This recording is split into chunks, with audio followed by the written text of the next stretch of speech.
Assalamu alaikum wa rahmatullahi ta'ala wa barakatuh.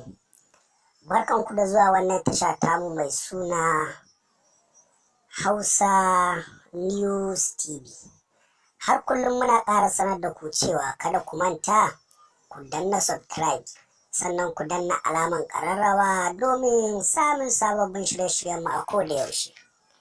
Duk wani mai korafi ba tare da ɓata lokaci ba ya ja can ƙasa alamar ƙarshe zai ga wajen da aka rubuta add comment, zai iya ajiye mana duk wani abun da yake ƙarƙashin zuciyarsa a akwatin sanarwa namu. Idan gyara ne, idan wani abu ne, insha Allahu za mu yi ƙoƙari mu ga min gyara.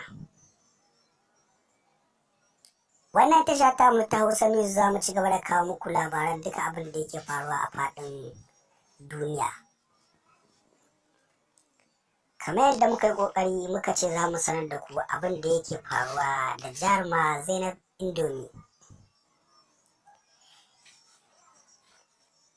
Mun kawo muku a baya, idan mai sauraro yana tare da mu, mun kawo muku bidiyo na Maryam Bus wacce ta kasance jaruma ce ta cikin shirin Kannywood.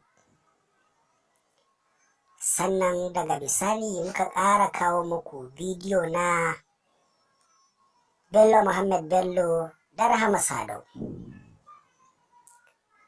Muka ƙara kawo muku sabon bidiyo na Safara'u, ɗaya daga cikin actress na Kwana 90. Duk wani abu da yake faruwa a wannan masana'anta ta Kannywood da duk abin da yake faruwa a faɗin duniya wanda zai nishaɗantar da ku ko kuma ku gane abin nan kuskure ne ba gaskiya ba ne, wannan tasha ta mu ta Hausa News abin da ta yi kenan. A yau kuma muna tafiya muku ne da wannan abin kunya da jaruma Zainab Indomie ta yi, wanda hakan ba ƙaramin cece-kuce ya jawo ba a cikin masana'antar Kannywood da kuma cikin masoyanta da magoya baya. Wannan ba ƙaramin abin kunya ba ne ga duk wani ɗa musulmi kuma masoyin addinin musulunci. Babban abin takaicin ma a ce a yankinmu na arewa kuma bahaushe yi wannan shigar.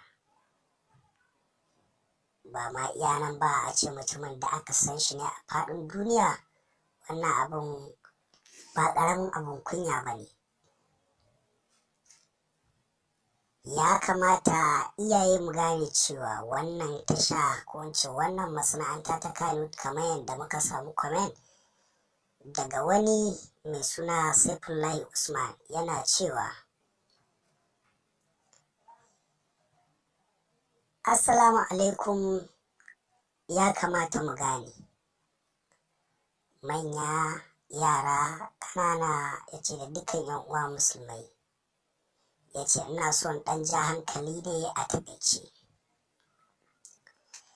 Ya ci gaba da cewa ya kamata ku gane cewa wannan abubuwan da suke mutanen nan ba abin alkhairi ba ne, face abin shari suke yaɗawa a doron ƙasa. Kuma ya ƙara da cewa kada ku manta wannan shigar da ta yi, ita a wajenta ba abin kunya ba ce, idan ku a wajen ku abin kunya ne. Bai tsaya a nan ba, ya ci gaba da cewa don haka batun ɓata lokaci akan abubuwan nan da wannan bawan Allah yi, ko in ce wannan baiwar Allah ta yi, ba komai ba ne face cin zarafin yankinmu na arewa tare da cin zarafin addini. Amma sai dai kash, an samu Sani Usman yana cewa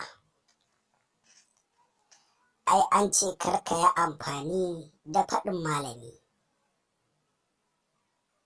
Sorry, kar ka yi amfani da abin da malami yake aikatawa, ka yi amfani da faɗinsa. A nan dai yana nuna cewa kar a yi amfani da aikin da suke aikatawa a zahiri, a yi amfani da karantarwar da suke yi. Sani Usman yana ɗaya daga cikin magoya baya na Kannywood, wanda ya fito ya bayyana ra'ayinsa yake nuna gaskiyarsa akan wannan hoton na Zainab Indomie. Sai dai kuma wani abu da ba mu sani ba, ko in ce ba mu gane ba, shine wasu daga cikin mutane, wani ya ce kin yi kyau, wani ya ce kin haɗu. To hakan kuma yana nuna goyon bayan su ne da ta ci gaba da irin wannan shigar, ko me mu dai ba za mu ce ba. An samu comment na mutane da dama wanda wasu na asha, wasu na faɗar abubuwan da bai dace ba akan wannan shigar ta jaruma Zainab Indomie. Amma kuma sai dai kai da yawa daga cikin mutane suna nuna ba su ji daɗi ba, yanda wasu ke nuna sun ji daɗi, wasu kuma suna nuna halin ko in kula ne. Mun gode da ziyartar wannan tasha tamu mai suna Hausa News. Ku ci gaba da kasancewa da wannan tasha tamu domin nishaɗantar da ku a koda yaushe. Wannan tasha tamu ba ta yi ƙasa a gwiwa wajen kawo muku duk wani labarai da yake faruwa a faɗin duniya. Mun gode da ziyartar tashar mai suna Hausa News.